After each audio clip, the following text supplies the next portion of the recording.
Hello and welcome back to another r/Reddit Diaries video. Today we have a video from the Off My Chest subreddit.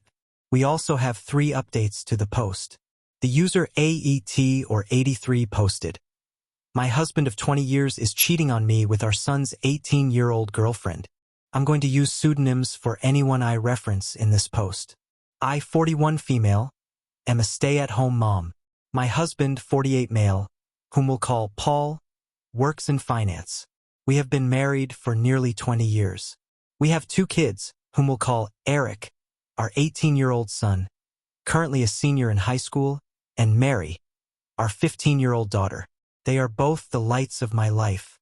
My marriage with my husband has grown somewhat stale over the years for a myriad of reasons, such as his work schedule and how I've aged poorly since we first met. Our son Eric has a girlfriend, 18 female, whom he's been dating since they were freshmen in high school.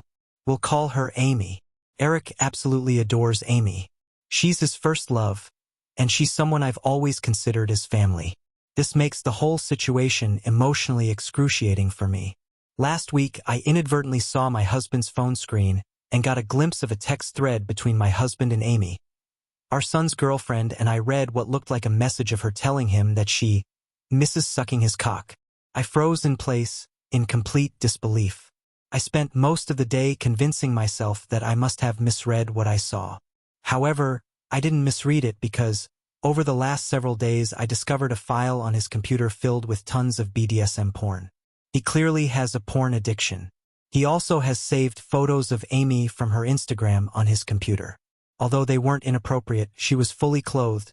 It was still the proof I needed to confirm that I wasn't going crazy. I also looked at his phone during opportune moments and saw more of their interactions. I wish I had never looked. They were filled with mean, horrible things said at my expense, with him constantly comparing me to her. He would call me fat and old, among other things, with Amy LOLing. I've always had hunches or paranoid feelings that Paul has been cheating on me, but never in a million years could I have fathomed something like this. Last month, I found a thong in our bedroom that I know wasn't mine. I turned a blind eye to it, being naive and acting like it was maybe our daughter's, even though that made 0 sense. Not only is he cheating on me, but he's betraying our son. I'm completely devastated. I don't even think words can adequately describe the dread, anger, shock I feel right now. I'm totally overwhelmed on how to handle this because obviously action needs to be taken, but I'm terrified of what kind of psychic blow this will be for my son. I have no idea how to even broach this completely fucked up topic with him. I wouldn't wish this predicament on my worst enemy. I can't even believe I married this scumbag in the first place. And then my mind started to race, realizing that I started noticing specifically unusual behavior from him around the same time Amy turned 18. Was he waiting for her to turn 18 before pursuing this affair? There's so many layers to all of this, and I'm completely paralyzed with fear and dread about it all. None of it makes any fucking sense. How did this happen? Am I that much of a stupid idiot that I let all of this happen under my watch? Eric adores Amy, and the thought of revealing this sickening truth to him terrifies me. The impact on his young heart and mind could be devastating. My heart aches for Eric and Mary, who are completely innocent bystanders. I haven't confronted my husband about this because I'm frankly scared of the domino effect. I don't know who to turn to first about this. I share my story not for sympathy, but in search of understanding and perhaps advice from those who might have had to grapple with deep betrayal. Thank you for listening.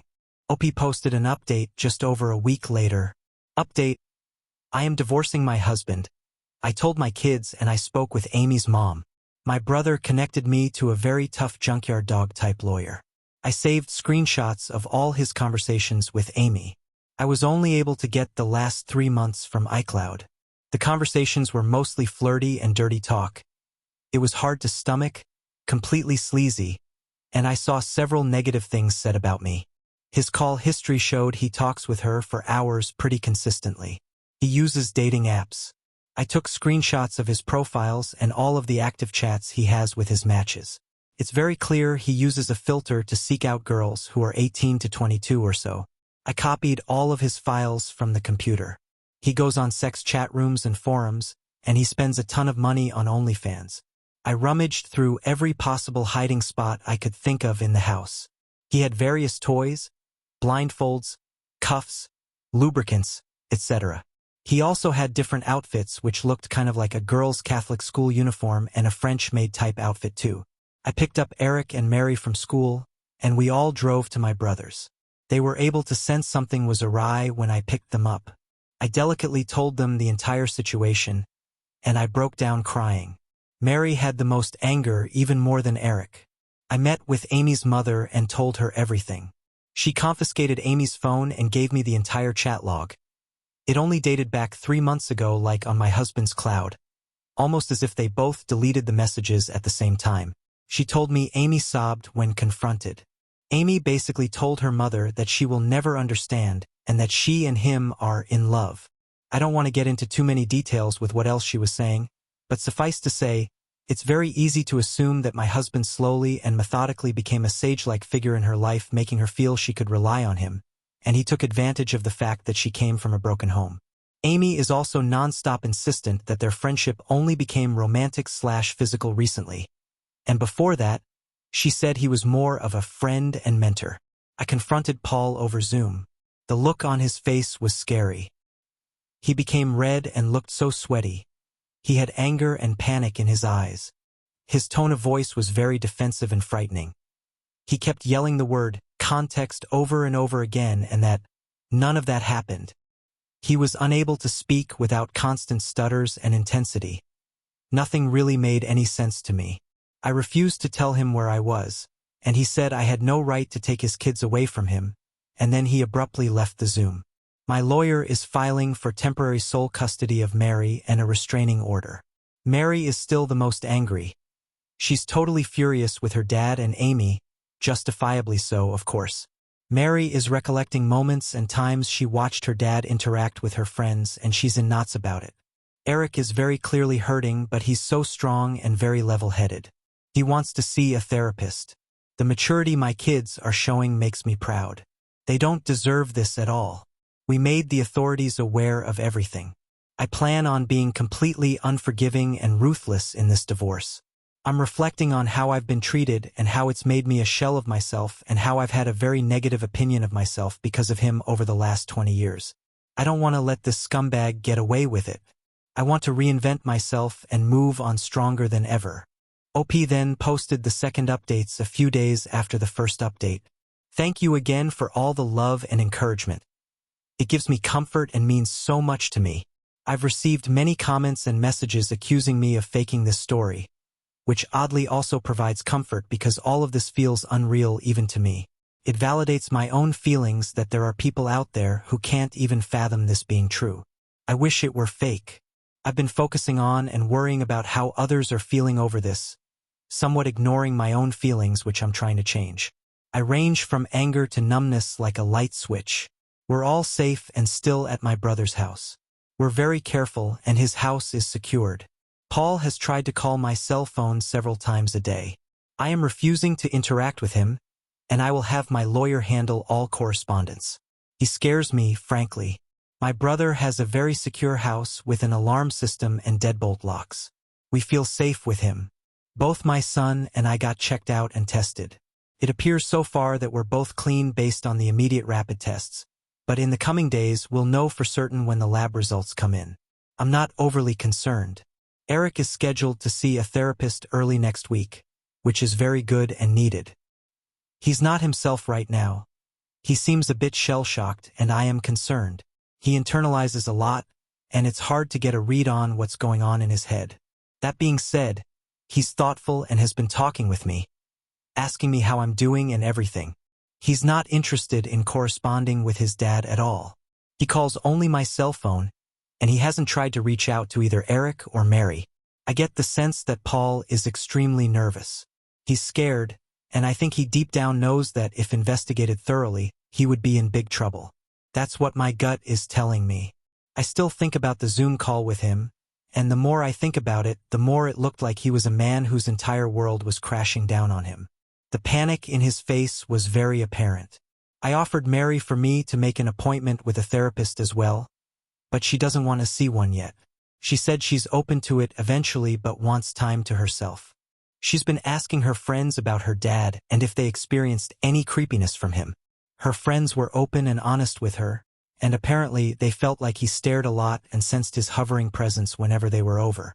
One of Mary's friends went so far as to say that she felt like he was checking her out a lot, like looking at her rear and complimenting the color of her yoga pants.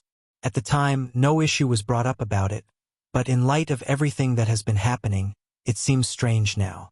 He would sit himself in different areas or vantage points to get a good view of her, she claimed. He also asked questions about what kind of friend group or which clique they were in at school. He kept asking about if they were popular girls. I'm completely embarrassed that they had this experience at our house. As for updates on Amy, which is the main reason why I wanted to write this update, I completely agree that she is also a victim. A lot of people have been emphasizing that, and I agree. I've done everything I could in my own power to indirectly get her opportunities to get help. Like I said, I told her mother, and she's been updating me on everything. Amy, unfortunately, is still living in her deluded reality, and I can only pray that she'll eventually come to her senses. She doesn't want to see any doctors or therapists at all, and has been constantly trying to reach Paul because, again, she believes that they are in love. From what I've been told, she hasn't been able to get hold of him, and he's been avoiding communication with her completely. Amy blames me for that and believes I took away his devices and am very controlling. Any truth that her mother tries to convey to her is met with conspiracy theories and hostility. Amy looks at me as a villain and still sees Paul through rose-colored glasses. Her mother showed her screenshots of his dating app profiles and matches, and she refuses to believe it, saying I photoshopped it. According to her mom, Amy keeps saying things like everyone is just mad because she found herself a real man, and that I'm jealous because she takes better care of him than I do. It's in line with some of the conversations I screenshot, where a lot of what Paul says is him complaining about things I don't do for him sexually. Right now, she's insistent that she and Paul will be together in the long run. Ugh, he's honestly a slimeball. I can only hope that Amy comes to her senses, but me directly intervening doesn't feel like it would be productive at the moment, maybe eventually though. The third update was posted a couple of weeks later. Update 3.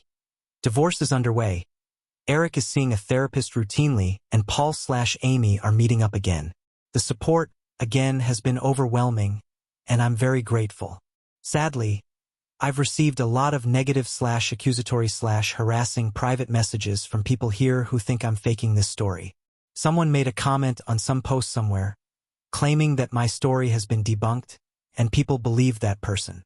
I've seen an uptick in negative messages accusing me of making this up for money. I'm not asking for money at all. Coming here was completely rooted in emotional desperation, and I didn't expect anyone to get invested in my story this way.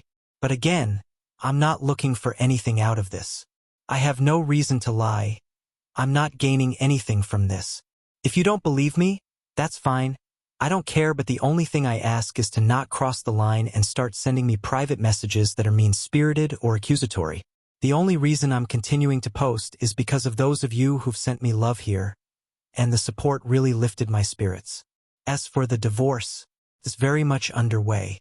I'm not going to get into the specifics of it all because it's ongoing, and I want to make sure everything is going to go smoothly. I got temporary custody of Mary. Paul also has to pay temporary child support. There's a protective order. Paul can't contact us or come near us. Right now, we're just focusing on getting through this legal mess. Again, not getting into specifics because I don't want to mess anything up. But what I'll say is I'm very confident, divorce aside, that there's overwhelming evidence against Paul that will get him in serious trouble, and it will impact him for the rest of his life. I'm sure eventually I can share more about that. I know a lot of people are concerned about his predatory ways, and I just wanted to convey this even though I have to be vague right now. Justice will come. All of your concern about how my kids are doing psychologically means a lot to me. Eric has been to therapy twice over the last 2 weeks. I know some people thought I was dismissive of him and acting like he's doing okay. I very much know that he's hurting internally, and we're doing everything we can to make sure he knows he is supported and loved. My brother has been amazing in spending time with Eric and Mary, and both of them have confided in him about a lot. My brother has a very healthy marriage, and both he and his wife have really stepped up to the plate for all of us. Mary has not seen a therapist yet, but she promises that she will be open to seeing one soon. Her anger has mostly turned into sadness, I noticed, and I hope I can get her to see a therapist soon. Her friends have played a key role in this whole thing, and that's something that Mary has been grappling with as well. I know a lot of people are invested in the well-being of Amy as well. There were a lot of questions about whether Eric and Amy would still see each other at school. It sounded like they go to the same school, but they do not. Eric and Amy went to the same junior high school and knew each other even then, but Amy ended up going to an all-girls Catholic high school while Eric, and Mary too, stayed in the public school system. We all lived in the same town, and over the summer heading into freshman year is when they were getting to know each other and when they started dating. I wish I had a better Amy update, but it's gotten a lot worse since the last update. Paul has actually been seeing Amy, despite her mother trying to force her not to see him. She tells me that Amy says she's 18 and an adult, and she can do what she wants.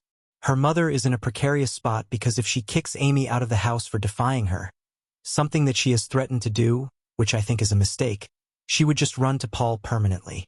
The time she spends with Paul has increased over the last week, despite the fact that Paul initially ghosted her when all of this first hit the fan.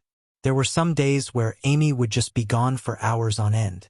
There's only so much I could do with the Amy situation, but again, I do believe things will turn around soon with that, given what I know about Paul and what's to come. I can only pray that Amy can get help and guidance when more shit hits the fan. I'm doing everything I can with my own kids and my own mental health, and Amy's mom knows she has my support, and that's all I could really provide.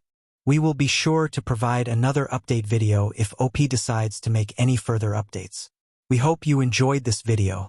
If you did enjoy it, please like this video and subscribe to show your support. Until next time, thank you for watching.